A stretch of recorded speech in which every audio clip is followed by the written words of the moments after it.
ತತ್ವಮಸಿ ಪ್ರಕರಣದೊಳಗ ನಾವು ಪ್ರಸಂಖ್ಯಾನವಾದಿಗಳ ಪೂರ್ವ ಪಕ್ಷದ ಅಪೇಕ್ಷೆಯನ್ನ ಇಲ್ಲಿ ಅವಲೋಕನ ಮಾಡ್ಲಿಕ್ಕೆ ಪ್ರಸಂಖ್ಯಾನ ಪೂರ್ವಪಕ್ಷ ಏನ್ ಹೇಳ್ತಾನ, ಪ್ರಸಂಖ್ಯಾನ ಅತ್ಯಂತ ಅವಶ್ಯವಾಗಿರುವಂತಹದ್ದು, ಅದು ಬೇಕೇ ಬೇಕು ಸಾಧನೆಗೆ ಅಂತ ಅವನ ಅಪೇಕ್ಷೆ ಅದ.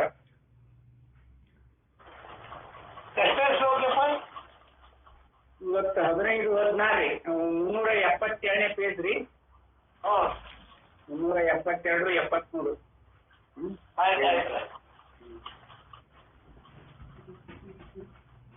ಇಲ್ಲೇ ಪ್ರಸಂಖ್ಯಾನವಾದಗಳು ಅಂದ್ರೆ ಯಾರು? ಶ್ರವಣ ಮನನ ನಿಧಿಧ್ಯಾಸನ.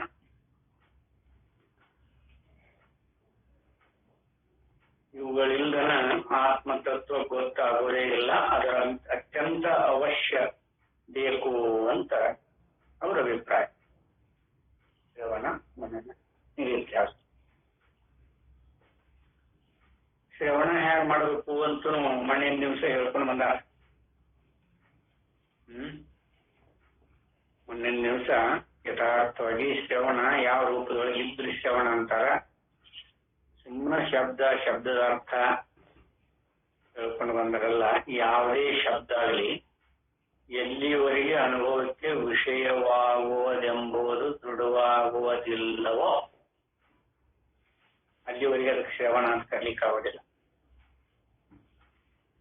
ಯಾವುದೇ ಶಬ್ದ ಬರಲಿ,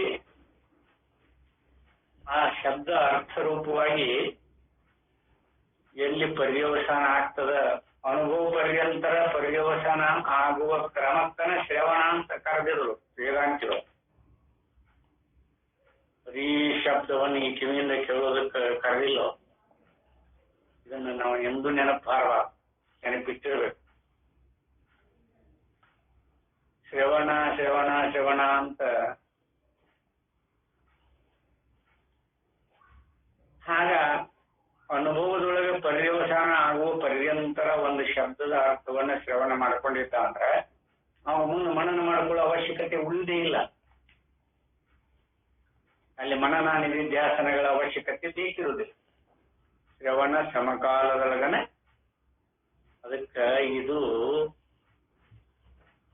ಅಂತಃಕರಣಾದಿಗಳ ಅಪೇಕ್ಷೆಯಿಂದೊಡಗೂಡಿ ಅಧಿಕಾರಿ ವರ್ಗದವರಿಗೆ ಇವು ಶ್ರವಣ ಮನನ ನಿಧಿಧ್ಯಾಸನ ಬೋಧಿಸಿರುವುದು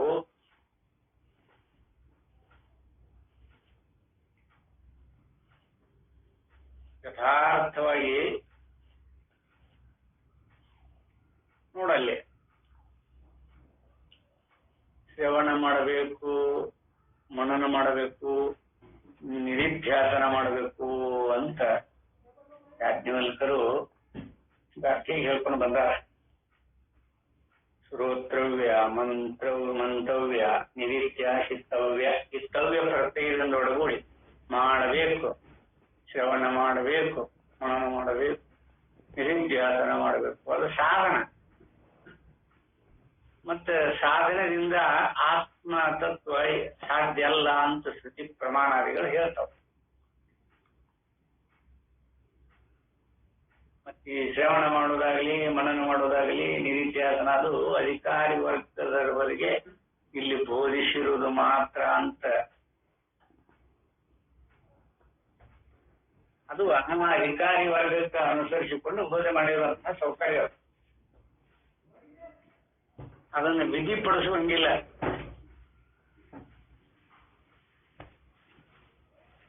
ನಾವು ಅದನ್ನ ತಪ್ಪಾಗಿ ತಿಳ್ಕೊತೇವೆ.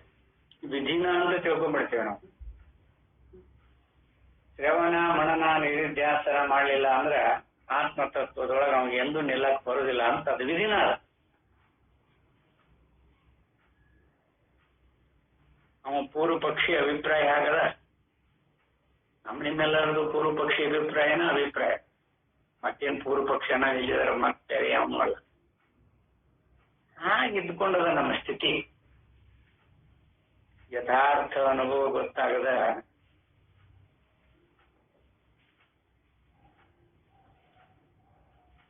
ಭಾಷ್ಯಕಾರರಾಗಲಿ, ಉಪನಿಷತ್ಕಾರರಾಗಲಿ, ದಾರ್ಶನಿಕರಾಗಲಿ, ವ್ಯಾಖ್ಯಾನಕಾರರಾಗಲಿ ನೀತ್ಯಾತ್ಮಿಕವಾಗಿನ ಬೋಧ ಮಾಡ್ಯಾರ ವಿನಃ ವಿಧಿ ಪಡಿಸಿ ಬೋಧ ಮಾಡಿಲ್ಲ ಅವರು. ಹಿಂಗ ಮಾಡ್ಬೇಕು ಅಂತ ವಿಧಿ ಇಲ್ಲ ಅಲ್ಲಿ.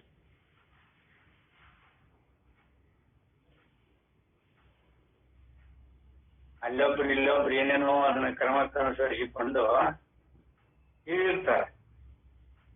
ಅದು ವ್ಯವಹಾರಿಕ ಸತ್ಯಕ್ಕೆ ಎಷ್ಟು ಪ್ರಾಮುಖ್ಯತೆ ಐತಿ, ಪರಮಾರ್ಥಕ್ಕೆ ಎಷ್ಟು ಅಸಮರ್ಪಕವಾಗಿ ಐತಿ ಅಂತ ವಿವೇಕ ಮಾಡುವಷ್ಟು ಬುದ್ಧಿ ನಮ್ಮಲ್ಲಿ ಎಲ್ಲಿ ತನಕ ಬರುವುದಿಲ್ಲ. ಅಲ್ಲಿ ತನಕ ಪರಮಾರ್ಥ ತತ್ವವನ್ನು ಅಪಾರ್ಥವಾಗಿ ತಿಳ್ಕೊಂಡವ್ರೆ ನಾವು. ಸಾಧನಕ್ಕೆ ಸಾಧ್ಯ ಏನ್ರಿ ಅದು? ಪರಮಾರ್ಥ ತತ್ವ ಸಾಧನಕ್ಕೆ ಸಾಧ್ಯನ?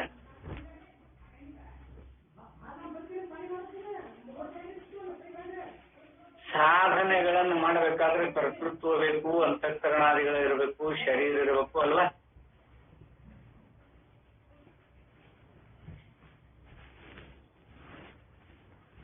ಮತ್ತೆ ಕರ್ತೃತ್ವ ಭಾವದಿಂದೊಡಗೂಡಿ ಅಂತಃಕರಣಾದಿಗಳ ಅಪೇಕ್ಷೆಯನ್ನಿಟ್ಟುಕೊಂಡು ಈ ಶರೀರವನ್ನು ಸಾಧನೆಯ ಹಂತದೊಳಗೆ ತೊಡಗಿಸ್ತೇವಲ್ಲ, ಅವು ಬಹಳ ಅಂದ್ರೆ ಆ ಸಾಧನೆಗೆ ಫಲ ಬರ್ಬೋದು. ಆ ಫಲದಿಂದ ಅವ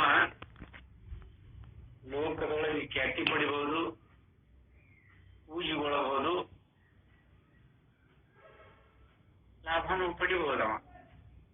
ಆದ್ರೆ ಅವನು ಎಂದೂ ಬ್ರಹ್ಮಜ್ಞಾನಿ ಆಗ್ಲಿಕ್ಕೆ ಸಾಧ್ಯ ಇಲ್ಲ. ಸಾಧನದಿಂದ ಸಾಧ್ಯವಾದ ಫಲದಿಂದ ಅವಾಗ ಲೋಕದೊಳಗ ಲಾಭ, ಕೀರ್ತಿ, ಪೂಜೆ ಹೊಂದಬಹುದು. ಅವನ ಪಲ್ಲಕ್ಕಿ ಒಳಗೆ ಕುಂಡಿಸಿ ಮೆರೆಸಬಹುದು ಬಾರಪ್ಪನ್ನಿ. ಅವನೆಂದೂ ಬ್ರಹ್ಮಜ್ಞಾನಿ ಆಗ್ಲಿಕ್ಕೆ ಸಾಧ್ಯ ಇಲ್ಲ ಅಂತ ಶಾಸ್ತ್ರ.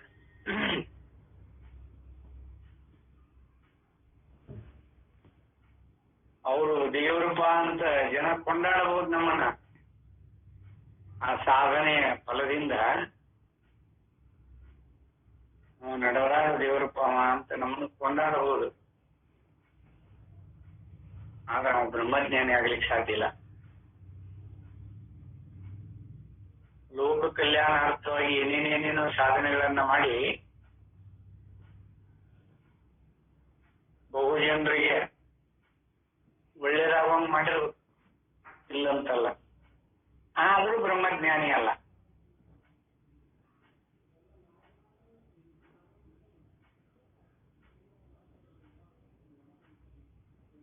ಅದಕ್ಕೆ ಯಥಾರ್ಥವಾಗಿ ನಮಗಿಲ್ಲೇ ಈ ಪ್ರಸಂಖ್ಯಾನವಾದ ಅಂತಃಕರಣ ಇಟ್ಟುಕೊಂಡು ಸಾಧನೆ ಮಾಡುವವರಿಗೆ ಅತ್ಯಂತ ಸಹಕಾರಿ. ಕರ್ತೃತ್ವ ಇಟ್ಟುಕೊಂಡು ಸಾಧನೆ ಮಾಡುವವರಿಗೆ ಸಹಕಾರ ರೂಪದಿಂದ ನಮಗದು ಒಳ್ಳೆಯದೇ. ಆದ್ರೆ ಪರಮಾರ್ಥದ ಬಗೆಯನ್ನ ತಿಳಿಸುವಾಗ ಅದ್ರ ಪ್ರಯೋಜನ ಹೇಳುತ್ತಾರಷ್ಟೇ ಇರುವುದು. ಅದಕ್ಕನೇ ಹೇಳ್ತಾರ ಅವರು, ಶಬ್ದವಾಗಲಿ ಅನುಮಾನವಾಗಲಿ ಪರೋಕ್ಷ ಜ್ಞಾನವನ್ನೇ ಉಂಟು ಮಾಡುತ್ತವೆ. ನಿನ್ನೆ ನ್ಯೂಸ್ ಬಂದಿರುವಂತ ವಿಷಯ ಇದು. ಶಬ್ದರಾಗಲಿ ಅನುಮಾನ ಪ್ರಮಾಣಗಳ ಆಗಿರಲಿ, ಎರಡು ಪ್ರಮಾಣಗಳ ಶಬ್ದ, ಅನುಮಾನ, ಪ್ರತ್ಯಕ್ಷ. ಅವು ಪರೋಕ್ಷ ಜ್ಞಾನವನ್ನೇ ಉಂಟು ಮಾಡುತ್ತವೆ. ಅಪರೋಕ್ಷ ಜ್ಞಾನ ಆಗುವುದಿಲ್ಲ. ಒಬ್ಬನು ತನಗೆ ಹೊಟ್ಟೆ ಶೂಲೆಯಾಗಿದೆ ಎಂದರೆ ನಮಗೆ ಆಗುವ ಹೊಟ್ಟೆ ಶೂಲೆಯ ಜ್ಞಾನದಂತೆ ಅದು ಶೂಲೆಯೇ ವಿಶೇಷ ರೂಪವನ್ನು ತಿಳಿಸುವ ಜ್ಞಾನವಾಗಿರ್ಬೋದಿಲ್ಲ. ಇವಂಗೂ ಬಂದಾಗ ಇವದನ್ನು ಅನುಭವ ಮಾಡ್ತಾನಲ್ಲ, ಆಗ ಅವಾಗ ಅನುಭವ, ಅವಾಗ ಜ್ಞಾನ ಇರ್ತದ. ಹೊಟ್ಟೆ ಶೂಲೆ ಮತ್ತೊಬ್ಬರು ಹೊಟ್ಟೆನೂ ನಮಗ ಏನ್ ಮಾಡಿದ್ರು ವಿಷಯ ಆಗೋದೇ ಇಲ್ಲ. ಏನ್ ಮಾಡಿದ್ರೆ ಅವನ ಹೊಟ್ಟೆ ನಮಗ್ ಗೊತ್ತಾಗತ್ತ, ಅನುಭವ ಮಾಡ್ಲಿಕ್ಕೆ ಬರುತ್ತ. ನಮಗದ ಅವಂಗ ಆಗುವ ವೇದನೆ ನಮಗ ಅದನ್ನ ಹಂಗ ಆರೋಪ ಮಾಡ್ಕೋತಾರ. ಬಹಳ ಅಂದ್ರೆ ಆರೋಪ ಮಾಡ್ಕೊಂತಾರ, ಅವಿದ್ಯಾ ದೃಷ್ಟಿಯಿಂದ ಆರೋಪ ಮಾಡ್ಕೋತಾರ. ಆದ್ರೆ ಎಂದೂ ಅವನ ಇವನ ಹೊಟ್ಟೆ ಆಗ್ಲಿಕ್ಕೆ ಸಾಧ್ಯನೇ ಇಲ್ಲ. ಅದ್ ಹೆಂಗ ಹಾಗನ ಇಲ್ಲಂಗಾರ ಇವತ್ತು 15-16ನೇ ಶ್ಲೋಕದೊಳಗ ವಾಕ್ಯಾರ್ಥ ಪ್ರತ್ಯಯಿ ಕಶ್ಚಿನ್ ನಿರ್ದುಃಖೋ ನೋಪಲಭ್ಯತೆ ನ ಉಪಲಭ್ಯತೆ ಅಂತ. ನೋಪಲಭ್ಯತೆ ಅಂದ್ರೇನು? ನ ಉಪಲಭ್ಯತೆ. ಯದಿ ವಾ ದೃಶ್ಯತೆ ಕಶ್ಚಿತ್ ವಾಕ್ಯಾರ್ಥ ಶ್ರುತಿ ಮಾತ್ರತಃ ನಿರ್ದುಃಖೋ ಅತೀತ ದೇಹೇಶು ಕೃತಭಾವೋ ಅನುಮೀಯತೆ ಚರ್ಯ ನ ಶಾಸ್ತ್ರ ಸಂವಿಧ್ಯ ಸ್ಯಾತ್ ಅನಿಷ್ಟಂ ತಥಾ ಶಕ್ತಿ. ಈ ಶ್ಲೋಕಕ್ಕೆ ಅರ್ಥ ಏನು ಅಂದ್ರೆ, ವಾಕ್ಯಾರ್ಥ ಜ್ಞಾನದಿಂದ ಯಾರಿಗೂ ದುಃಖವು ಇಲ್ಲವಾದದ್ದು ಕಂಡು ಬರುವುದಿಲ್ಲ.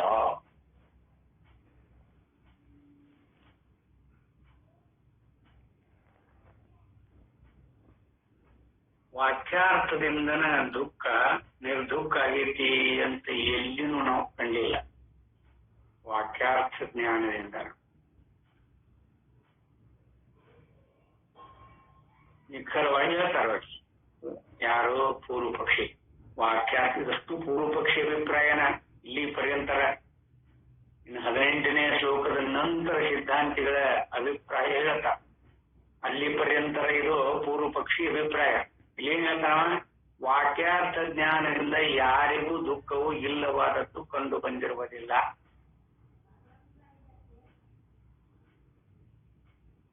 ಇದನ್ನ ನೋಡ್ರಿ ಯಾಗದ, ವಾಕ್ಯಾರ್ಥ ಜ್ಞಾನದಿಂದ ಯಾರಿಗೂ ದುಃಖವು ಇಲ್ಲವಾದದ್ದು ಕಂಡು ಬಂದಿರುವುದಿಲ್ಲ.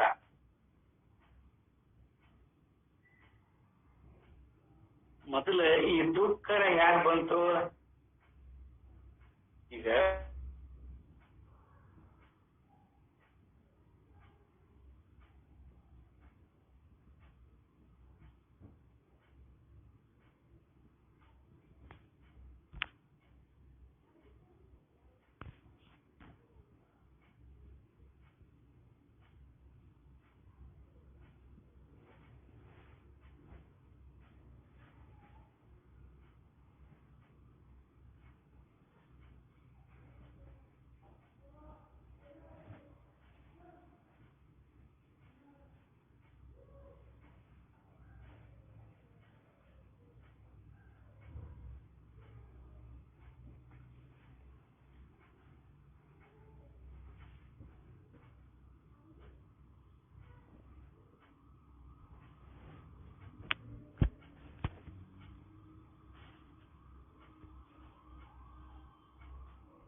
ವಿಮೋಚನೆ ಆತು ಅಂತಂದ್ರ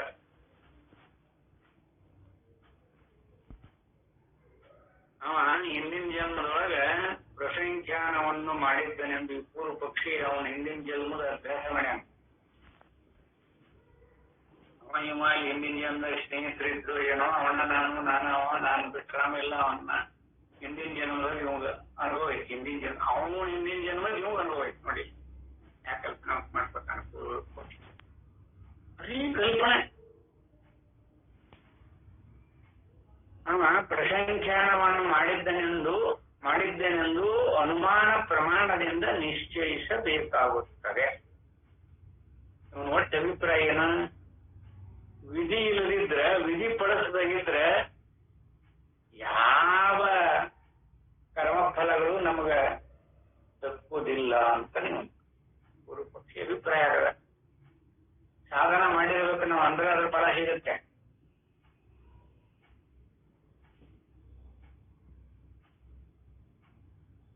ಪೂರ್ವ ಪಕ್ಷಿ ಈ ಪ್ರಸಂಖ್ಯಾನವಾದವನ್ನು ಒಂದು ಮಾತಿನಲ್ಲಿ ಹಾಕಬಹುದು. ಇಷ್ಟೆಲ್ಲ ರೂಪದ ಆಕ್ಷೇಪಗಳನ್ನ ತನ್ನ ಪೂರ್ವ ಪಕ್ಷದ ಈ ಪ್ರಸಂಖ್ಯಾನವಾದವನ್ನ ಮಂಡಿಸಿ ಸಿದ್ಧ ಮಾಡೋದ್ರ ಸಂಬಂಧ ಹೊರಟಾನ. ವಿಧಿ ಇಲ್ಲದಿದ್ದರೆ ಪರಮಹಂಸಚರ್ಯೆಯು ಶಾಸ್ತ್ರ ವಿಹಿತವೆಂದು ಆಗಲಾರದು, ಆಗ ಅನಿಷ್ಟವೂ ಆಗುವುದು. ನೋಡ್ರಿ, ಮೊದಲು ತಯಾರಿ ಮಾಡ್ತಾರೆ ಇವರು. ತತ್ವಮಶಿ ಮಹಾವಾಕ್ಯಗಳಾಗಲಿ ಇವಕ್ಕೆಲ್ಲ ನಮ್ಮನ್ನ ಹೇಗ ಟ್ರೈನ್ ಮಾಡ್ತಾರ ನೋಡ್ರಿ. ಅಂದ್ರೆ ಶ್ರವಣ ಮನನ ನಿಧಿಧ್ಯಾಸಗಳ ಇದ್ರನ ಅವಾಗ್ತವ ಅಂತ ಇವರು ಪಕ್ಷಿ ಅಭಿಪ್ರಾಯಗಳು. ಆದ್ರೆ ವೇದಾಂತಿಗಳ ಅಭಿಪ್ರಾಯ ಹೇಗದ್ರಿ? ಶ್ರವಣ ಮನನ ನಿಧಿಧ್ಯಾಸನ ಅಂತಃಕರಣಾದಿಗಳಲ್ಲಿ ಆಗುವಂತ ಕ್ರಿಯೆಗಳು ಕರ್ತೃವಿನ ಭಾವದಿಂದೊಡಗೂಡಿನ ಮಾಡ್ಬೇಕು. ನಾವು ಶ್ರವಣ ಮಾಡ್ಬೇಕಾದ್ರೆ ಕರ್ತೃತ್ವ ಬೇಕು, ಮನನ ಮಾಡ್ಬೇಕಾದ್ರೂ ಕರ್ತೃತ್ವ ಬೇಕು, ನಿಧಿಧ್ಯಾಸನ ಮಾಡ್ಬೇಕಾದ್ರೂ ಕರ್ತೃತ್ವ ಬೇಕು. ಕರ್ತೃತ್ವ ಇಲ್ಲನ ಇದು ಯಾವುದು ನಡೆಯುವುದಿಲ್ಲ ಅಲ್ಲವೇ? ಕರ್ತೃ ಮಾಡಿದ ಕರ್ಮಾದಿಗಳಾಗಲಿ ಆ ಕರ್ತೃವಿನ ಸಾಧನೆಯಾಗಲಿ ಪರಮಾರ್ಥ ತತ್ವಕ್ಕೆ ಯಾವ ಪ್ರಯೋಜನನೂ ಇಲ್ಲ ಅಂತನೂ ಶ್ರುತಿ ಪ್ರಮಾಣದವಲ್ಲ. ಪರಮಾರ್ಥವನ್ನಿಟ್ಟುಕೊಂಡು ಯಾವುದನ್ನು ಮಾಡಿದ್ರು ಅದು ಪರಮಾರ್ಥ ಆಗಲಿಕ್ಕೆ ಸಾಧ್ಯ ಇಲ್ಲ. ಇದೆಲ್ಲ ಅವಿದ್ಯಾ ಕಲ್ಪಿತವಾಗಿರುವಂತಹ ಅಂತಃಕರಣಾದಿಗಳನ್ನೆತ್ತುಕೊಂಡು ಸಾಧನೆ ಇಂದೊಡಗೂಡಿ ಇದ ಕರ್ತೃ ಏನೆಲ್ಲ ತಪಸ್ಸು ಮಾಡ್ಲಿ, ಜಪ ಮಾಡ್ಲಿ, ಹೋಮ ಮಾಡ್ಲಿ, ಹವನ ಮಾಡ್ಲಿ, ಯಾವ ಕರ್ಮವಿಂದೊಡಗೂಡಿ ವಿಧಿಪೂರ್ವಕವಾಗಿ ಯಾವ ಕರ್ಮ ಮಾಡಿದ್ರು ಅದರ ಫಲ ಪರಮಾರ್ಥ ತತ್ವ ಅಲ್ಲ ಅಂತ ಹೇಳ. ಬೇಡ, ನಮಗೆ ಗತಿ ಆಗ್ಬೋದು, ವೈಕುಂಠ ಆಗ್ಬೋದು, ಕೈಲಾಸ ಆಗ್ಬೋದು, ಆ ಲೋಕಾದಿಗಳ ಗತಿ ಆಗ್ಬೋದು. ನೀವು ಮಾಡಿರೋ ಈ ಸಾಧನೆಗಳಿಗೆ ಕರ್ತೃತ್ವ ಭಾವದಿಂದೊಡಗೂಡಿ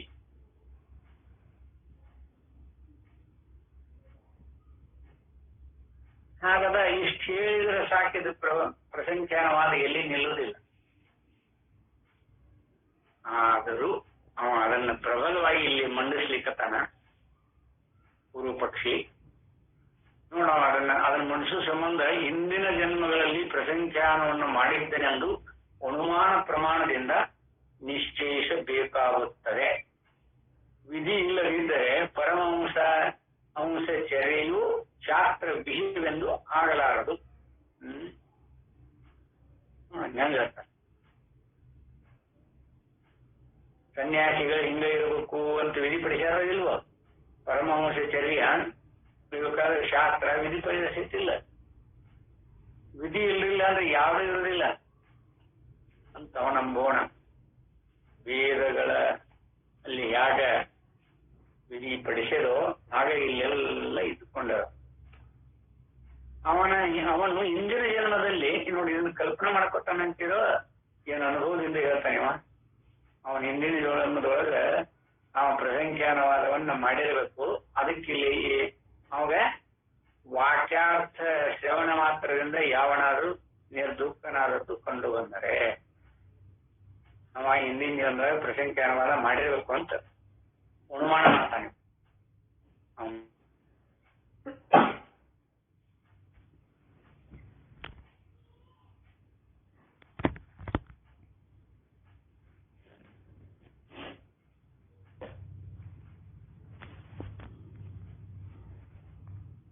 ಎಂತ ಬುದ್ಧಿಯ ನಿರ್ಣಯ ಇದು. ಅಂತಃಕರಣಾದಿಗಳ ಸ್ವರೂಪ ಹಂಗೆ ಇರ್ತದೆ. ಅಣುವಿನ ರೂಪದೊಳಗೆ ಹಂಗೆ ಇರುವುದಿಲ್ಲ. ಬರೀ ಪ್ರಕಾಶ ರೂಪ ಇರುವುದದ ಅದರವನ್ನ ಹೀಗೆ ತಿಳ್ಕೊಂಡೆ. ಅದಕ್ಕೆ ಇಲ್ಲೇ ನೋಡಲ್ಲಿ ಪೂರ್ವ ಪಕ್ಷಿ ಹೆಂಗ್ ಮಾಡ್ಯಾನ. ಅಂತೂ ತತ್ವಮಸಿ ಎಂಬ ವಾಕ್ಯವನ್ನು ಶ್ರವಣ ಮಾಡಿದ ಮಾತ್ರದಿಂದ ಜ್ಞಾನದಿಂದ ದುಃಖ ಹೋದದ್ದು ಎಲ್ಲಿಯೂ ಕಂಡಿಲ್ಲ.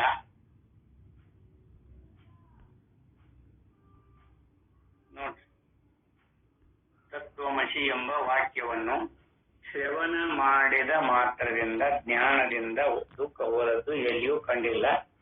ಎಲ್ಲಿಯಾದರೂ ಒಬ್ಬರಲ್ಲಿ ಕಂಡು ಬಂದರೆ ಬಹುಜನರಲ್ಲಿ ಕಾಣದ್ದರಿಂದ ದುಃಖ ಹಾನಿಯು ಅವರಿಗೆ ಶ್ರವಣ ಮಾತ್ರದಿಂದ ಆಗಿರಲಾರದು.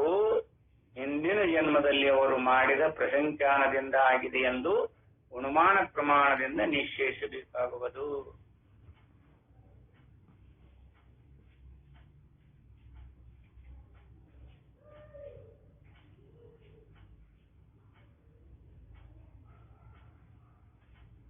ನಿಮ್ಗ ನಾವು ಅಂತ ತಿಳಿದಂತ ವ್ಯಕ್ತಿಗೆ ವಾಕ್ಯ ಮಾತ್ರದಿಂದನ ಅವಾಗ ಹಗ್ಗದ ಜ್ಞಾನ ಆತು ಅಂದ್ರೆ ಇಲ್ಲ, ಇವ್ ಹಿಂದ ಪ್ರಸಂಖ್ಯಾನವಾದ ಮಾಡ್ಯಾನ ಅದಕ್ಕೆ ಅವಾಗ ಹಗ್ಗದ ಜ್ಞಾನ ಆತು, ಇಲ್ಲ ಅಂದ್ರೆ ಆಗತ್ತಿದ್ದಿಲ್ಲ. ಅವ್ ಭ್ರಾಂತಿ ಒಳಗಿದ್ದ ಹಂಗ ಭ್ರಾಂತಿ ಒಳಗನ ಇರ್ಬೇಕಾಗ್ತದೆ. ಇದನ್ನ ಒಪ್ಕೊಂಡ್ರಿ ನೋಡ್ರಿ ಹೆಂಗದ ನೋಡ್ರಿ. ನಮ್ಮ ಭಾವನೆಗಳು ಯಾವ್ಯಾವ ರೂಪದಿಂದ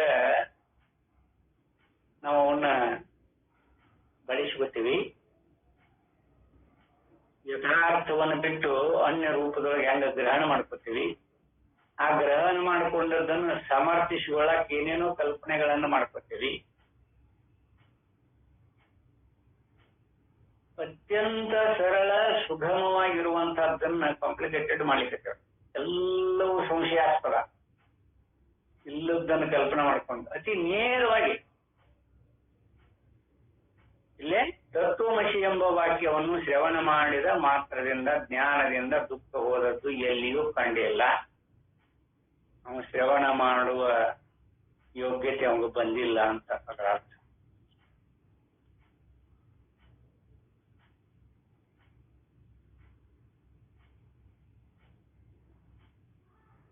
ಶ್ರವಣ ಮಾಡೋದು ಪದ್ಧತಿ ಗೊತ್ತಿದ್ರೆ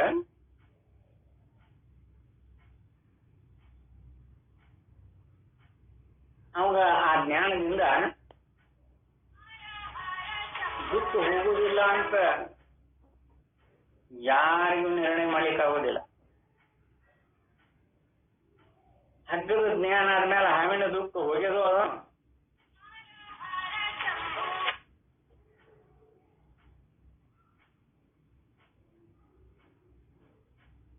ಹಗ್ಗದ ಜ್ಞಾನ ಆದ್ಮೇಲೆ ಹಾವಿನ ಜ್ಞಾನ ಹೋಗೈತೋ ಅಥವಾ ಇಲ್ಲೋ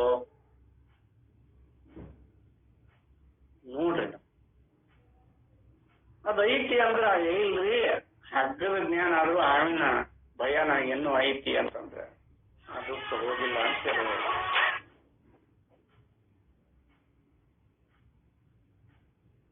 ಅದಕ್ಕೆ ಯಥಾರ್ಥವಾಗಿ ಇಲ್ಲೇ ತತ್ವಮಸಿ ಎಂಬ ವಾಕ್ಯವನ್ನು ಶ್ರವಣ ಮಾಡಿದ ಮಾತ್ರದಿಂದ ಜ್ಞಾನದಿಂದ ದುಃಖ ಹೋದದ್ದು ಎಲ್ಲಿಯೂ ಕಂಡಿಲ್ಲ. ಎಲ್ಲಿಯಾದರೂ ಒಬ್ಬರಲ್ಲಿ ಕಂಡು ಬಂದರೆ ಬಹುಜನರಲ್ಲಿ ಕಾಣದ್ದರಿಂದ ದುಃಖ ಹಾನಿಯು ಅವರಿಗೆ ಶ್ರವಣ ಮಾತ್ರದಿಂದ ಆಗಿರಲಾರದು. ಹಿಂದಿನ ಜನ್ಮದಲ್ಲಿ ಅವರು ಮಾಡಿದ ಪ್ರಸಂಖ್ಯಾನದಿಂದ ಆಗಿದೆ ಎಂದು ಅನುಮಾನ ಪ್ರಮಾಣದಿಂದ ನಿಶ್ಚಯಿಸಬೇಕಾಗುವುದು. ಇವ ಪೂರ್ವ ಪಕ್ಷಿ, ಇವ ಹಿಂದಿನ ಜನ್ಮದಾಗ ಬಹು ಸಂಸ್ಕಾರ ಹೊಂದ್ಯಾನ, ಶ್ರವಣ ಮನನ ಮಾಡ್ಯಾನಲ್ಲೇ, ಅದರ ಫಲ ಇಲ್ಲಿ ಕೊಡ್ಲಿಕ್ಕತಿ ಅಂತ ಹೇಳ್ತಾನ. ಪ್ರಮಾಣ ಏನಿದಕ್ಕ ಅವನು ಹಿಂದಿನ ಜನ್ಮದಾಗ ಮಾಡ್ಯಾನ ಅನ್ನೋದಕ್ಕ ತತ್ವಮಸಿ ಮಹಾವಾಕ್ಯ ಶ್ರವಣ ಸಮಕಾಲದೊಳಗ ಅವನ ಅರ್ಥ ಆಗೈತಲ್ಲ, ಅದ ಪ್ರಮಾಣ ನೋಡ ಅವ್ರ ಅಭಿಪ್ರಾಯ ಆಗ. ಅದಕ್ಕೆ ಅವನು ಹಿಂದಿನ ಜನ್ಮದಾಗ ಮಾಡಿರ್ಬೇಕು ಪ್ರಸಂಖ್ಯಾನ, ಶ್ರವಣ ಮನನ ನಿಧಿಧ್ಯಾಸನ. ಯಥಾರ್ಥವಾಗಿ ಶ್ರವಣ ಮನನ ನಿಧಿಧ್ಯಾಸನ ಸ್ವರೂಪಾದಿಗಳ ಒಬ್ಬರಿಗೆ ನಮಗಿನ್ನೂ ಗೊತ್ತೇ ಇಲ್ಲ. ಒಂದು ವೇಳೆ ಅವ ಹಿಂದಿನ ಜನ್ಮದಾಗ ಶ್ರವಣ ಸಮಕಾಲದೊಳಗನ ಆ ಪ್ರಸಂಖ್ಯವಾದಿ ಹೇಳ್ತಾನಲ್ಲ, ಪೂರ್ವ ಪಕ್ಷಿ ಹೇಳ್ತಾನಲ್ಲ, ಅವ ಹಿಂದಿನ ಜನ್ಮದಾಗ ಮಾಡ್ಯಾನಂತ ಇಟ್ಕೊಳ್ಳೋಣ. ಶ್ರವಣ ಸಮಕಾಲದೊಳಗನ ಅನುಭವದಲ್ಲಿ ಪರ್ಯವಸಾನ ಆಗುವಂತೆ ಶ್ರವಣ ಮಾಡಿದ್ರ ಅವಾಗ ಈ ಜನ್ಮನ ಬರ್ತಿದ್ದಿಲ್ಲ. ಯಾಕೆ ಕಲ್ಪನೆ ಮಾಡ್ಕೊಂಡ ನೀವು ಇಲ್ಲಿ? ಏನು ಪ್ರಮಾಣದಿಂದ? ಶ್ರವಣ ಸಮಕಾಲದೊಳಗೆ ಉತ್ತಮಾಧಿಕಾರಿ ಆತ್ಮತತ್ವದಲ್ಲಿ ನೆಲೆಯಾಗಿ ನಿಲ್ತಾನ ಅಂತ ಹೇಳ್ತಾರ. ಒಮ್ಮೆ ನಿಂತ ಮೇಲೆ ಹಳ್ಳಿ ಏನಾದ್ರು ಅವಾಗ ನರಕ ಬರ್ತದ, ಮತ್ತ ಒಳ್ಳೆ ಹುಟ್ಟು ಸಾವುಗಳ ಸೋಂಕು ಅಂಟಿಕೊಳ್ಳತ್ತ. ಹಿಂದಿನ ಜನ್ಮದಾಗ ಅವ ಪ್ರಸಂಖ್ಯಾನ ಮಾಡಿರ್ಬೇಕು, ಶ್ರವಣ ಮನನ ಮಾಡಿ ಕಂಡುಕೊಂಡಿರಬೇಕು. ಅದಕ್ಕೆ ಜನ್ಮಾದಿಗಳು ಬರ್ತಾವ ಅವನಿಗೆ. ಒಮ್ಮೆ ಬ್ರಹ್ಮಾನಂದ ಅಥವಾ ಬ್ರಹ್ಮ ಸ್ವರೂಪದೊಳಗೆ ನಿಂತ ಜ್ಞಾನಿಗೆ, ಬ್ರಹ್ಮನಿಷ್ಠನಾದಂತ ಜ್ಞಾನಿಗೆ ಪುನರಪಿ ಜನ್ಮ ಬರ್ತೈತಿ ಅಂತಂದ್ರೆ ಏನಿದ್ರ ಅರ್ಥ? ಅಲ್ಲಿ ಮಾಡಿದ್ದ ಖರೆ ನಿಶ್ಚಿತ ಆಗಿತ್ತು ಅಂದ್ರೆ ಅವ್ನಿಗೆ ಜನ್ಮಾದಿಗಳು ಬರುವುದಿಲ್ಲ. ಅವ್ರ ಪ್ರಕಾರ ನಾವು ವಿವೇಕ ಮಾಡಿದರೂ ಕೂಡ ಯಾಕೆ ಬರ್ಬೇಕಾಗಿತ್ತು? ಒಮ್ಮೆ ಬ್ರಹ್ಮತತ್ವದಲ್ಲಿ ನಿಂತ ವ್ಯಕ್ತಿಗೆ ಹುಟ್ಟು ಸಾವುಗಳನ್ನು ಮೀರಿರ್ತಾನ. ಅವ ಕಾಲ ದೇಶವನ್ನು ಮೀರಿರ್ತಾನ, ಜನನ ಮರಣಗಳನ್ನು ಮೀರಿರ್ತಾನ. ಅವನ ಸಾಧನೆಗದ ಫಲ ಅಂತ ಅವರೇ ಒಪ್ಕೊಂಡಾರ. ಪೂರ್ವ ಪಕ್ಷಿಯಲ್ಲಿ ಪ್ರಸಂಖ್ಯಾನ ಮಾಡೋದ್ರಿಂದ ಪರಮಾರ್ಥ ತತ್ವ ಸಿದ್ಧಾರ್ಥತೆ ಅಂತ ಅವರು ಒಪ್ಕೊಂಡಾರ. ಅವ್ರು ಹೇಳಿದ್ದ, ನಮಗೆ ಇಲ್ಲಿ ಯಾರು ಮತ್ತೇನು ಹೇಳಿಲ್ಲ. ವೇದಾಂತಿಗಳು ಹೇಳುವ ರೀತಿನೇ ಬೇರೆ. ಅನುಭಾವಿಗಳು ದಾರ್ಶನಿಕರಾಗಲಿ, ಭಾಷ್ಯಕಾರರಾಗಲಿ, ಉಪನಿಷತ್ಕಾರರಾಗಲಿ, ವ್ಯಾಖ್ಯಾನಕಾರರಾಗಲಿ ಹೇಳುವ ರೀತಿನೇ ಬೇರೆ ಅದ. ಆತ್ಮತತ್ವವನ್ನು ಕಂಡುಕೊಳ್ಳುವ ರೀತಿನೇ ಬೇರೆ. ಇದನ್ನ ಹೇಳೇ ಇಲ್ಲ ಅವರು, ಎಲ್ಲಿಯೂ ಹೇಳಿಲ್ಲ. ಅದು ಆ ಅಧಿಕಾರಿ ವರ್ಗಕ್ಕೆ ಅನುಸರಿಸಿಕೊಂಡು ಬೋಧ ಮಾಡುವಾಗ ಬೋಧ ಮಾಡ್ಯಾರ. ಹೇಳಿಲ್ಲ ಅಂದ್ರೆ ಹೇಳಕ್ಕೆ ಅದೇ ಕರಿ ಇವರೇ ಇಂತಲ್ಲಿ ಹೇಳ್ಯಾರ ಅಂತ ಅಂಡರ್ಲೈನ್ ಮಾಡಿ ತೋರ್ಸೋರು ಉಂಟಾರ. ಅಲ್ಲೇ ಆ ಅಧಿಕಾರಿಗೆ ಅವಶ್ಯಕತೆ ಇರ್ತೈತಿ. ಎಲ್ಲದಕ್ಕೂ ಒಂದೇ ಮಂತ್ರ ಉಪಯೋಗ ಆಗೋದಿಲ್ಲ. ಲಗ್ನ ಮಾಡೋ ಮುಂದೆ ಮಂತ್ರಗಳ ಬೇರೆ, ಶವ ಸಂಸ್ಕಾರ ಮಾಡುವಾಗ ಮಂತ್ರ ಬೇರೆ. ಆ ಮಂತ್ರ ಎಲ್ಲದಕ್ಕೂ ಒಂದ ಮಂತ್ರ ನಮ್ದಂದ್ರೆ ಅದು ಧರ್ಮ. ಧರ್ಮನ ಬೇರೆ, ಬ್ರಹ್ಮನ ಬೇರೆ. ಬ್ರಹ್ಮ ಜಿಜ್ಞಾಸನ ಬೇರೆ, ಧರ್ಮ ಜಿಜ್ಞಾಸನ ಬೇರೆ. ಅಲ್ಲಿ ಅಧಿಕಾರಿ ವರ್ಗಗಳನ್ನು ಅನುಸರಿಸಿಕೊಂಡು ಬೋಧ ಮಾಡಿದ್ದನ್ನ ಇಲ್ಲಿ ಅದನ್ನ ಅನ್ವಯ ಮಾಡ್ಕೋಬಾರ್ದು. ಅದಕ್ಕೆ ಇಲ್ಲೇ ಯಥಾರ್ಥವಾಗಿ ಪ್ರಸಂಖ್ಯಾನವಾದ ಆಗಿದೆ ಎಂದು ಅನುಮಾನ ಪ್ರಮಾಣದಿಂದ ನಿಶ್ಚಯಿಸಬೇಕಾಗುವುದು. ಪ್ರಸಂಖ್ಯಾನವನ್ನು ಮಾಡತಕ್ಕದ್ದಿದ್ದರೆ ಅದಕ್ಕಾಗಿ ಸನ್ಯಾಸವನ್ನು ವಿಧಿಸಿದೆ ಎಂದು ಆಗುತ್ತದೆ. ಆಗಿಲ್ಲದಿದ್ದರೆ ಸನ್ಯಾಸವು ಶಾಸ್ತ್ರೀಯವೆಂದೇ ಸಿದ್ಧವಾಗುವುದಿಲ್ಲ. ತತ್ವ ಚಿಂತನೆಗಾಗಿ ಸನ್ಯಾಸ ಸ್ವೀಕಾರ ಮಾಡ್ತಾರೆ. ಎಲ್ಲ ಇರ್ತದ ಅವ್ರಿಗೆ, ಇಲ್ಲ ಅಂತಲ್ಲ. ಎಲ್ಲಾ ಸೌಕರ್ಯಗಳಿದ್ರು ಅವರು ತತ್ವ ಚಿಂತನೆಗಾಗಿ ಸನ್ಯಾಸ ತಗೊಂಡಿರ್ತಾರ. ಅದು ವಿಧಿ ಅಲ್ಲ. ಸನ್ಯಾಸಿ ಆದವರಿಗೆನ ತತ್ವ ತಕ್ಕತ್ತೆ, ಉಳಿದವ್ರಿಗೆ ತಪ್ಪುದಿಲ್ಲ ಅಂತೇನು ವಿಧಿ ಅಲ್ಲ. ಎಲ್ಲರೂ ಆತ್ಮ ತತ್ವವನ್ನು ಕಂಡ್ಕೋಬಹುದಲ್ಲ. ಸನ್ಯಾಸಿಗಳೊಬ್ರು ಕಂಡ್ಕೊತಾರೆ. ಇವರಿಗೆ ಚಿಂತನೆ ಮಾಡಾಕ ಸನ್ಯಾಸತ್ವ ಸ್ವೀಕಾರ ಮಾಡೋದ್ರಿಂದ ಅನುಕೂಲ ಹೆಚ್ಚಾಗ್ತದೆ ಅಷ್ಟ. ಅವ್ರಿಗೆ ಹೊಟ್ಟಿ ಚಿಂತೆ ಒಂದು ಬಿಟ್ರೆ ಮತ್ತೊಂದು ಚಿಂತೆ ಇರುವುದಿಲ್ಲ. ಸನ್ಯಾಸಿಗಳಿಗೆ ಹೊಟ್ಟೆ ಚಿಂತೆಯನ್ನು ಬಿಟ್ಟರೆ ಉಳಿದ ಚಿಂತೆಗಳು ಯಾವುವು ಅಂಟಿಕೊಳ್ಳೋದಿಲ್ಲ. ಉಳಿದ ಕಾಲದೊಳಗೆ ಬರೀ ಭಗವಂತನ ನಾಮಸ್ಮರಣೆ ಮಾಡಿಕೊಂಡಾಗಲೋ ಅಥವಾ ಅದರ ಚಿಂತನ ಮಂಥನದೊಳಗೆ ಇರಲಿಕ್ಕಾಗಲೋ ಕಾಲಾವಕಾಶ ಹೆಚ್ಚು ಸಿಗ್ತದೆ. ಗೃಹಸ್ಥಾರಾಮಿ ಸಿಗುತ್ತೇನ? ಗೃಹಸ್ಥಾರಾಮಿ ಸಿಗುತ್ತೇನ?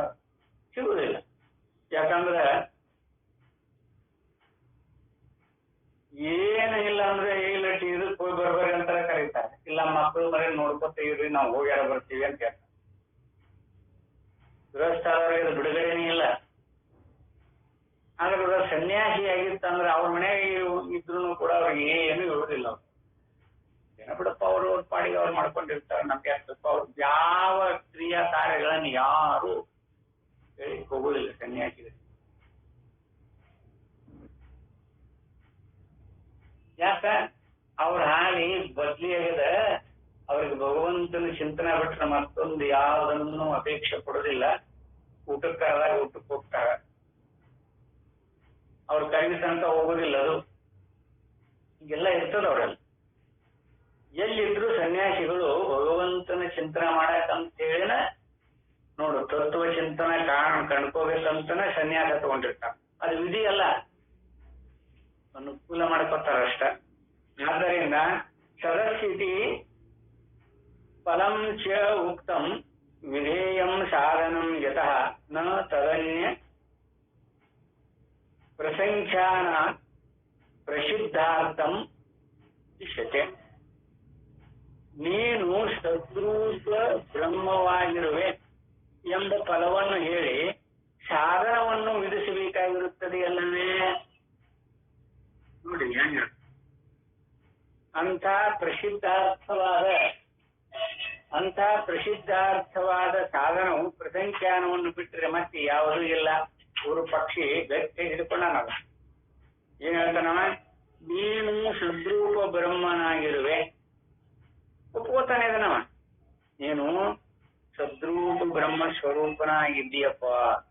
ನೀನು ಸಾಮಾನ್ಯ ಪುರುಷ ಅಲ್ಲ, ನೀವು ಸಾಕ್ಷಾತ್ ಪರಮಾತ್ಮನ ಸ್ವರೂಪನ ಅಂತನ ಹೇಳ್ತಾನೆ. ತತ್ವಮಸಿ ನೀನು ಸದ್ರೂಪ ಬ್ರಹ್ಮನಾಗಿರುವೆ ಎಂಬ ಫಲವನ್ನು ಹೇಳಿ ಸಾಧನವನ್ನು ವಿಧಿಸಬೇಕಾಗಿರುತ್ತದೆ ಅಲ್ಲವೇ? ಅಂತ ಪ್ರಸಿದ್ಧಾರ್ಥವಾದ ಸಾಧನವು ಪ್ರಸಂಖ್ಯಾನವನ್ನು ಬಿಟ್ಟರೆ ಮತ್ತೆ ಯಾವುದೂ ಇಲ್ಲ.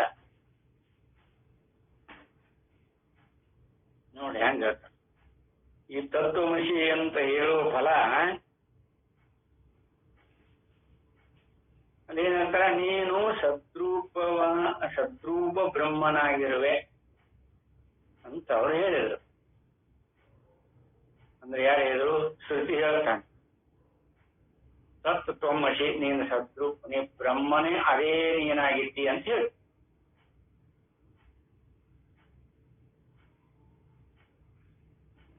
ಇಲ್ಲೇ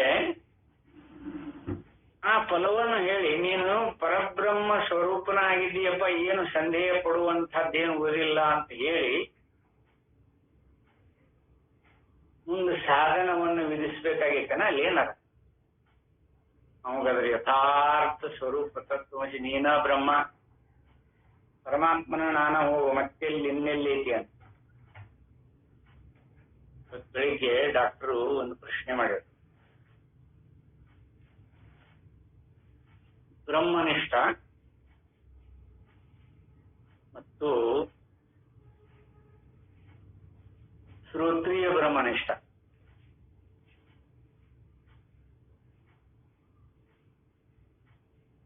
ಅವರಿಬ್ಬರಲ್ಲಿನೂ ಏನ್ ವ್ಯತ್ಯಾಸ ಇರ್ತದ? ತಾರತಮ್ಯ ಏನಿರ್ತದ? ಇಲ್ಲಿನೂ ಹಾಗೇನ. ನೀನು ಸದ್ರೂಪ ಬ್ರಹ್ಮನಾಗಿರುವೆ, ನೀನು ಬ್ರಹ್ಮನಪ್ಪ, ಬ್ರಹ್ಮನ ಸ್ವರೂಪ ಬಿಟ್ಟು ಬೇರೆ ಇಲ್ಲ ಅಂತ ಅವ್ರಿಗೆ ಬೋಧ ಇದೆ. ಮುಂದೆ ಮತ್ತೆ ಸಾಧನ ಹೇಳೋ ಅವಶ್ಯಕತೆ ಏನೈತೆ ಅವಾಗ? ನಾವು ಬ್ರಹ್ಮ ಸ್ವರೂಪದೊಳಗೆ ನಿಂತವಾಗ ಅದು ಆ ಪ್ರಶ್ನೆ ಹೈ ಲೆವೆಲಿನ ಪ್ರಶ್ನೆ. ಬ್ರಹ್ಮನಿಷ್ಠ ಮತ್ತು ಶ್ರೋತ್ರಿಯ ಬ್ರಹ್ಮನಿಷ್ಠ ಮೇಲ್ಮಟ್ಟದ ವಿಚಾರ.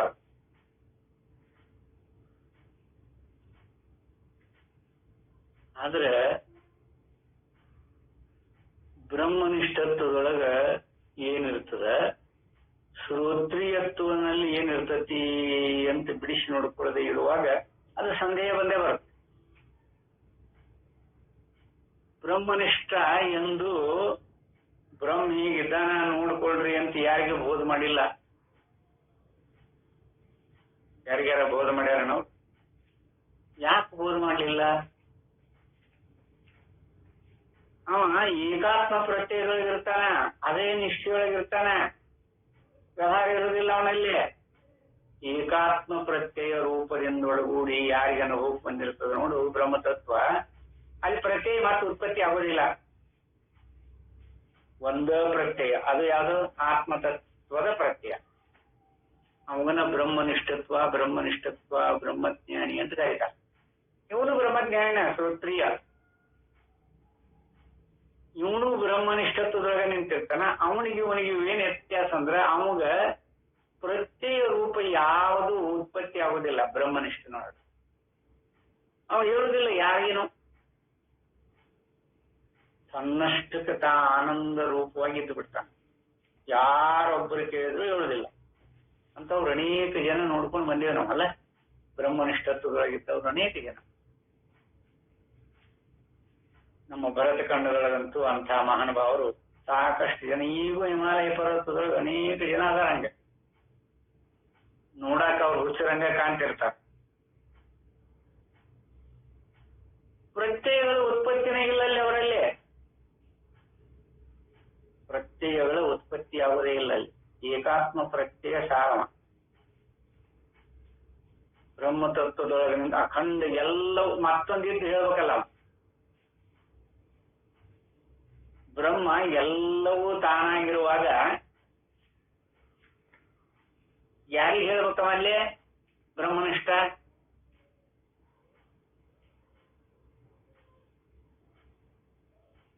ಇನ್ನೊಬ್ಬ ಶ್ರೋತ್ರಿಯ ಬ್ರಹ್ಮನಿಷ್ಠರು ಅಂತ ಕರೀತಾರ ನೋಡ್ರಿ.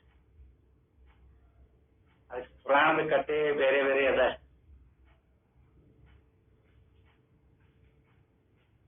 ಪ್ರಜಾಪತಿ ಮೊದಲ ಸನತ್ ಕುಮಾರರನ್ನ 6 ಮಂದಿನ ಉತ್ಪತ್ತಿ ಮಾಡಿದವ. ಸುಜಾತ, ಸನತ್ ಕುಮಾರ ಅಂತ ಹೇಳಿ ಹಿಂಗ 6 ಮಂದಿನ ಉತ್ಪತ್ತಿ ಮಾಡಿದಂತ. ನೋಡಪ್ಪ, ನೀವು ಪ್ರಜೆಗಳ ಉತ್ಪತ್ತಿ ಮಾಡಬೇಕು, ಅದಕ್ಕೆ ಗೃಹಸ್ಥರಾಗಿ ಆತ್ಮತತ್ವವನ್ನು ಬೋಧ ಮಾಡ್ರಿ ಅಂತ ಆಜ್ಞೆ ಮಾಡಿದ್ನ. ಅವ್ರ 6 ಮಂದಿ ಎದ್ದು ಕೈ ಮುಗಿದು ಪ್ರಜಾಪತಿಗೆ, ಇದೆಲ್ಲ ನಿಂದ ವ್ಯವಹಾರ ನೀನ ಮಾಡ್ಕೊ, ನಮಗೇನು ಸಂಬಂಧ ಇಲ್ಲ, ನಾವು ನಿವೃತ್ತಿ ರೂಪದ ಉಪಾಸಕರು, ನಮಗೇನು ಬೇಕಿಲ್ಲ, ನಮಗೇನೊಂದು ಬೇಕಿಲ್ಲ, ನಮಗ್ ಪ್ರೆಷರು, ಉತ್ಪತ್ತಿ, ಗೃಹಸ್ಥಾಶ್ರಮ ಇದೇ ನಮ್ಗೆ ಹೇಳ್ಬೇಡ, ನಾನು ಅಹಂ ಬ್ರಹ್ಮಾಸ್ಮಿ ಸ್ವರೂಪದೊಳಗಿದ್ದೇನೆ, ನನಗೇನು ಹೇಳಿ ಹೋಗ್ಬೇಡ. ಅವ್ರ 6 ಮಂದಿ ಯಾರು ಮಾಡಲಿಲ್ಲ. ಅವು ಪ್ರಜಾಪತಿಗೆ ಚಿಂತೆ ಆತದ. ಅವ ಮತ್ತೆ ಅಂಗೀರಸನ್ನು ಮೊದಲು ಮಾಡಿಕೊಂಡು 6 ಮಂದಿ, ವಶಿಷ್ಠರ ಪರ್ಯಂತರ 6 ಮಂದಿ ಅಗಸ್ತ್ಯ, ಇವ್ರ 6 ಮಂದಿಯನ್ನು ಮತ್ತೆ ಸೃಷ್ಟಿ ಮಾಡಿ ನೀವು ಗೃಹಸ್ಥರಾಗಿದ್ದುಕೊಂಡು ಪ್ರಜೋತ್ಪತ್ತಿ ಮಾಡ್ರಪ್ಪ ಅಂತ ಅವ್ರಿಗೆ ಹೇಳಿದ್ನು.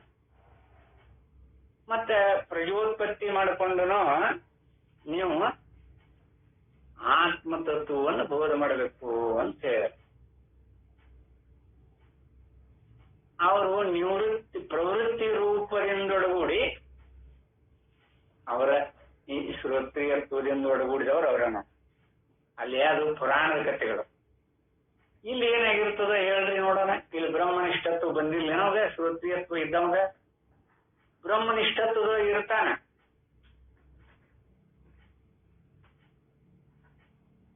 ಅದೇ ಆತ್ಮವನ್ನ ಏಕಾತ್ಮ ಪ್ರತ್ಯಯ ಸಾರದೊಳಗನ ನಿಂತಿರುವಂತ ಬ್ರಹ್ಮನಿಷ್ಠ ಅವ ಜನರೆಲ್ಲ ಏನಂತ ತಿಳ್ಕೊಂಡಂತ ನೋಡ, ಅವನ ದೃಷ್ಟಿಯೊಳಗ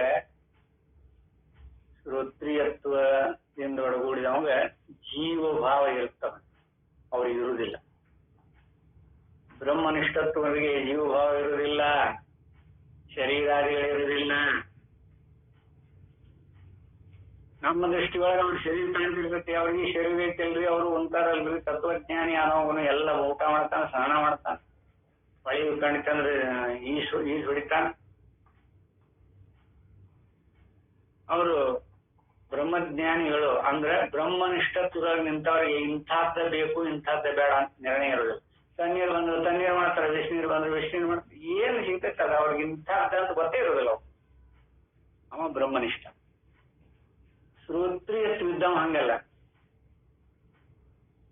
ನಾನು ಕಂಡುಕೊಂಡೇನಪ್ಪ ಬ್ರಹ್ಮತತ್ವ ಹಿಂಗೈತಿ ಅಂತ ಕಂಡುಕೊಂಡದ್ರಾಗ ನಿಂತ ಆನಂದ ಪಟ್ಟಿರ್ತಾನ. ಅವ ವೃತ್ತಿ ರೂಪದೊಳಗೆ ಇನ್ನೂ ನನ್ನ ಜೊತೆಗೆ ಯಾರ ಬರೋರಿದ್ರೆ ಕರ್ಕೊಂಡು ಹೋಗುನು ಅನ್ನುವ ಕಣಿಕರದಿಂದ ಈ ಶ್ರೋತ್ರಿಯತ್ವವನ್ನು ಬಳಸಿಕೊಂಡು ನಾವು ಬ್ರಹ್ಮ ಬೋಧೆ ಮಾಡ್ಕೋತ ಬರ್ತಾನೆ. ಅವನು ಫಸ್ಟ್ ವ್ಯಕ್ತಿ. ಇಬ್ರು ಮುಕ್ತರ. ಆದ್ರೆ ಇದ್ರೊಳಗೆ ಸೂಕ್ಷ್ಮವಾಗಿ ಶ್ರೋತ್ರಿಯ ಬ್ರಹ್ಮನಿಷ್ಠನಿಗೆ ಮುಕ್ತಿ ಹೇಳ್ತಾರೆ, ಬ್ರಹ್ಮನಿಷ್ಠನಿಗೆ ಮುಕ್ತಿ ಹೇಳುವುದಿಲ್ಲ. ಇವ ಬಂಧ ಮೋಕ್ಷಗಳನ್ನ ಪರಿಪರಿಯಾಗಿ ವರ್ಣನ ಮಾಡಿ ಈ ಶ್ರೋತ್ರಿಯತ್ವದಿಂದೊಡಗೂಡಿ ಬ್ರಹ್ಮ ತತ್ವದಲ್ಲಿ ನಿಂತಂತ ಅನುಭವಿ ಕೇಳ್ತಾನೆ ಇವನು. ಅದಕ್ಕೆ ಇವಂಗ ಬಂಧ ಮೋಕ್ಷದಿಂದ ಬಿಡುಗಡೆ ಹೇಳ್ತಾನೆ, ಇವಂಗ ಮುಕ್ತಿ ಹೇಳ್ತಾನೆ. ಆ ಬ್ರಹ್ಮನಿಷ್ಠನಿಗೆ ಮುಕ್ತನಾಗ್ಯಾನ ಅಂತ ಹೇಳಿ ಬರುವುದೇ ಇಲ್ಲ. ಯಾಕ? ಅದ್ರ ಸ್ವರೂಪನ ಆಗಿರ್ತಾನ. ಮತ್ತೊಂದು ಮುಕ್ತಿ ಎಲ್ಲಿಂದ ತರಬೇಕ ಅವ್ನು ಹೇಳಾಕ? ಅವನು ಬಿಡುಗಡೆ ಅದರಿಂದ ಮಾಡೋದು ಇಲ್ಲೇ ಶ್ರೋತ್ರಿಯತ್ವದಿಂದ ಬಿಡುಗಡೆಯಾಗಿ ಬ್ರಹ್ಮತತ್ವದೊಳಗೆ ನಿಲ್ಲಾಕ ಅವಕಾಶ ಇದೆ. ಅದಕ್ಕೆ ಅವಾಗ ಶ್ರೋತ್ರಿಯತ್ವದಿಂದ ಬಿಡುಗಡೆಯಾಗಿ ಅವ ಬ್ರಹ್ಮ ಲೀನರಾದರು ಅಂತ ಹೇಳ್ತಾರ. ಇಲ್ಲಿ ಹೇಳಕ ಬಳಸಿಕೊಳಕ ಶಬ್ದಾದಿಗಳನ್ನಲ್ಲ. ಅವು ಎಲ್ಲಿ ಬಳಸಿಕೊಳಕ್ ಬರ್ತದ ಬ್ರಹ್ಮನಿಷ್ಠಗ? ಬ್ರಹ್ಮ ಸ್ವರೂಪನ ತನ್ನ ಸ್ವರೂಪ. ಮತ್ತೆ ನೀವು ಹೆಚ್ಚಿಂದ ಎಲ್ಲಿದೆ ಅದನ್ನ ಹೇಗ ಅದನ್ನ ಬಿಟ್ಟು ಮತ್ತೊಂದು ಆಗುದಿಲ್ಲಲ್ಲ. ಅವಾಗ ಮೋಕ್ಷ ಹೇಳಕ್ ಬರುತ್ತ, ಅವಾಗ ಬ್ರಹ್ಮನಿಷ್ಠಗೆ ಮೋಕ್ಷ ಹೇಳಕ್ ಬರುತ್ತ. ಶ್ರೋತ್ರಿಯ ಬ್ರಹ್ಮನಿಷ್ಠಗೆ ಹೇಳ್ಬೋದು.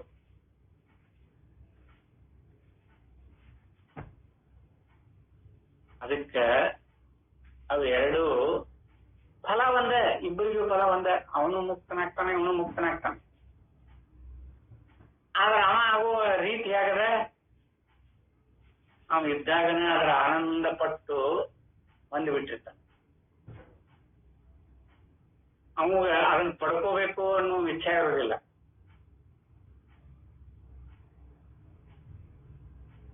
ಇವಾಗ ಲೋಕ ಕಲ್ಯಾಣಾರ್ಥವಾಗಿ ನಾನು ಬ್ರಹ್ಮತತ್ವವನ್ನ ಬೋಧೆ ಮಾಡೋದು ಪರಬ್ರಹ್ಮನ ಆದೇಶ ಅಂತ ಆ ಅಂಗೀರ, ಅತ್ರಿ ಇವ್ರೇನು 6 ಜನ ಋಷಿಗಳಿದ್ದಾರಲ್ಲ, ಇವರೆಲ್ಲ ಶ್ರೋತ್ರಿಯ ಬ್ರಹ್ಮನಿಷ್ಠರೇ.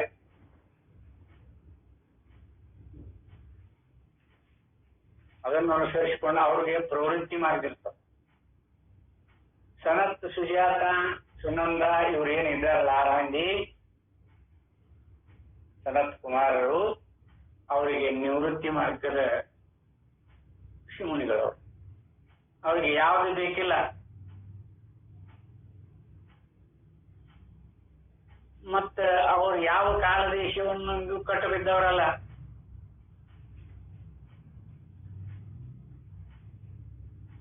ಜಯ ವಿಜಯರಿಗೆ ಶಾಪ ಕೊಟ್ಟವ್ರವ್ರ ತಾನೇ. ನೋಡಲ್ಲ ಎಲ್ಲ ಪುರಾಣದಾಗ ಬರ್ತದೆ. ಆ ನಿವೃತ್ತಿ ಪರ ರೂಪದಾಗಿದ್ದವರಿಗೆ ಏನು ವಿಧಿ ಪಡಿಸ್ಲಿಕ್ಕಾಗೋದಿಲ್ಲ. ಅದಕ್ಕೆ ಇಲ್ಲೇ ನೀನು ಸದ್ರೂಪ ಬ್ರಹ್ಮನಾಗಿರುವೆ ಎಂಬ ಫಲವನ್ನು ಹೇಳಿ ಸಾಧನವನ್ನು ಇರಿಸಬೇಕಾಗಿರುತ್ತದೆ ಅಲ್ಲವೇ ಅಂತ ಪ್ರಸಿದ್ಧಾರ್ಥವಾದ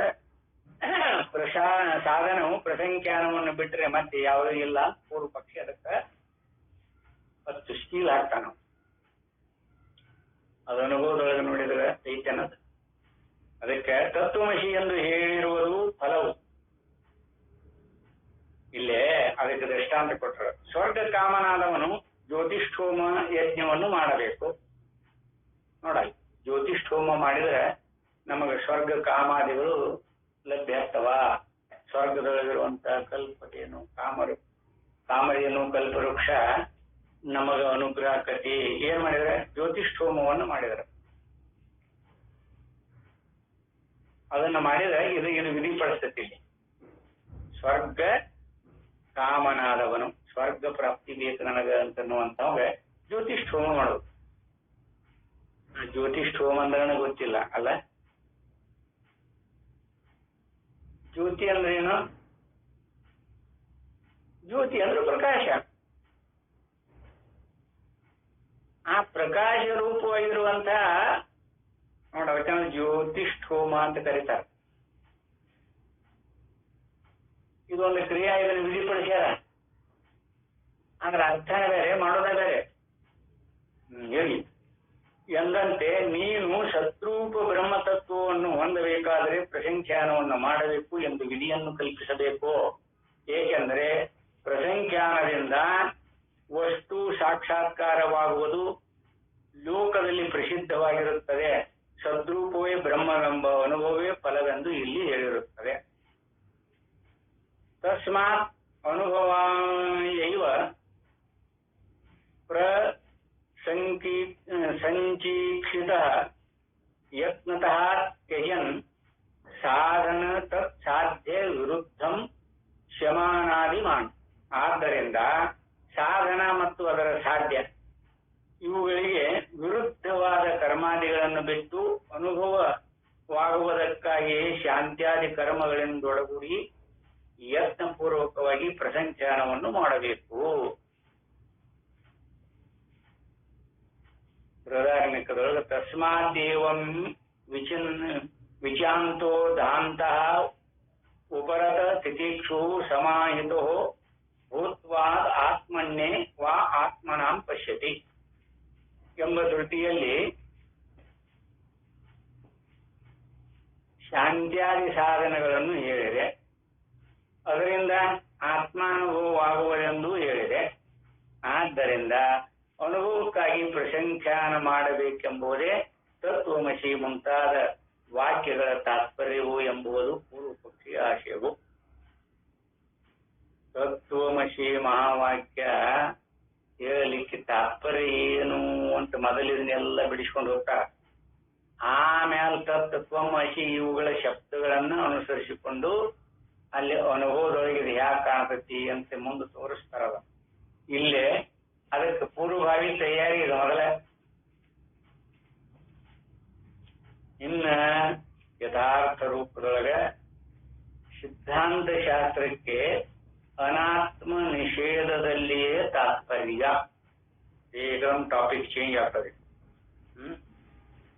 ಇಲ್ಲಿ ತನಕ ಪ್ರಸಂಖ್ಯಾನ ಶ್ರವಣ ಮಾಡಬೇಕು, ಮನನ ಮಾಡಬೇಕು, ನಿಧಿಧ್ಯಾಸನ ಮಾಡಬೇಕು ಅಂತ ಹೇಳಿ ಪೂರ್ವ ಪಕ್ಷಿ ಒತ್ತಾಯ ಪೂರ್ವಕವಾಗಿ ನಮಗ ತಿಳಿಸಿದ. ಆತ್ಮತತ್ವ ಸಾಧನದಿಂದ ಸಾಧ್ಯ ಅಲ್ಲ ಅಂತನ ಶ್ರುತಿ ಪ್ರಮಾಣಾದಿಗಳು ಉಂಟಲ್ಲ. ಯಾವ ಸಾಧನಕ್ಕೂ ವಿಷಯ ಆಗಿಲ್ಲದು. ನಮ್ಮ ಸ್ವರೂಪ ಯಾವ್ದಕ್ಕಾರ ವಿಷಯ ಗೊತ್ತಾಗೈತೆ. ನಾವು ಬಹಳ ಅಂದ್ರೆ ನಮ್ಮ ಶರೀರದ ಆಕಾರ ಪ್ರತಿಬಿಂಬ ನೋಡ್ಕೋಬಹುದು ನಾವು ಎಲ್ಲೇ ಕನ್ನಡಿ ಒಳಗೆ. ಆದ್ರೆ ನಾನು ಯಾವ್ದಾರ ಪ್ರತಿಬಿಂಬ ಆಗಿರ್ತದೆ ತೋರೈತಾನೆ, ನಮ್ಮ ಅಂತಃಕರಣ ತೋರೈತಾನೆ, ಶರೀರ ತೋರ್ತದೆ, ಇದು ಸ್ಥೂಲ ಐತಿ ತೋರ್ತದೆ ಪ್ರತಿಬಿಂಬ. ಇದು ಯಾವ್ದು ನಾನಲ್ಲ ಅಂತ ಹೇಳ್ತೀನಿ. ನೀನೇನಾದ್ರು ತೋರ್ಕೊಂಡು ಆ ಕನ್ನಡಿ ಒಳಗ. ಅದಕ್ಕದು ಸೂಕ್ಷ್ಮವಾಗಿರುವಂತ ವಿಷಯ. ಅದಕ್ಕದು ಈ ಅನುಭವಕ್ಕನುಸರಿಸಿ ಕಂಡುಕೊಂಡವರಿಗೆ ಪ್ರಸಂಖ್ಯಾನವಾದ ಯಥಾರ್ಥವಾಗಿ ಆತ್ಮತತ್ವಕ್ಕ ಸಹಕಾರಿಯಾಗಿರ ಇಲ್ಲ ಅಂತಲ್ಲ ಸಾಧನೆಗೆ.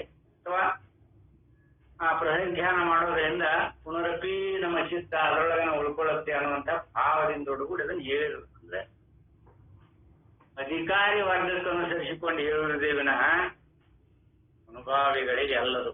ಅದಕ್ಕಾಗೋದೇ ಅಷ್ಟು ಮಟ್ಟಿಗಿರುತ್ತೆ ಅನ್ನುವಂಥ ಮಾತನ್ನು ಹೇಳ್ತಾರೆ. ಇನ್ನು ಸಿದ್ಧಾಂತ ಶಾಸ್ತ್ರಕ್ಕೆ ಆತ್ಮಾನಾತ್ಮ ನಿಷೇಧದಲ್ಲಿಯೇ ತಾತ್ಪರ್ಯ ಅಂತ ಹೇಳ್ಕೊ ಬರ್ತಾರೆ. ಆ ವಿಚಾರವನ್ನು ನಾಳೆ ದಿವಸ ಮತ್ತೆ ಮಾಡೋಣ ಅಂತ ಹೇಳಿ ಈ 4 ವಾಟ್ ಪುಷ್ಪಾದಿಗಳನ್ನು ಸದ್ಗುರು ಚರಣ ಕಲ್ಪಿಸಿ